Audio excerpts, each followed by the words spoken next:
Hantavirus has been in the news lately after a cluster of cases linked to a cruise ship outbreak in 2026.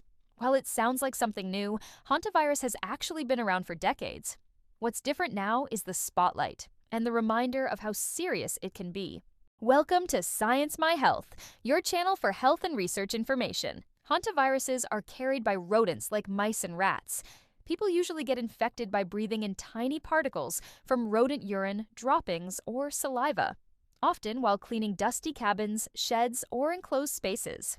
It's not typically spread from person to person, except for one strain called the Hantavirus, which can rarely spread through close contact. There are two main forms of illness. In the Americas, hantavirus can cause hantavirus pulmonary syndrome, or HPS, which affects the lungs and heart. In Europe and Asia, it more commonly causes hemorrhagic fever with renal syndrome, which affects the kidneys. Early symptoms feel like the flu: fever, muscle aches, fatigue, headache. But in severe cases, it can quickly progress to breathing failure or kidney failure. There is no specific antiviral cure, so early hospital care and supportive treatment are critical.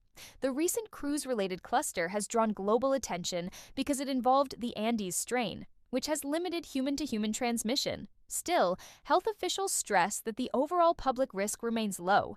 Prevention is the key. Avoid contact with rodents. Seal homes and cabins. When cleaning areas with possible rodent droppings, avoid sweeping dry dust. Use wet disinfectant methods, gloves, and masks.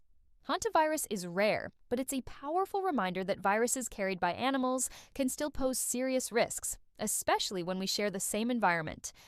Give us a like if you learned something new and subscribe for more health research news.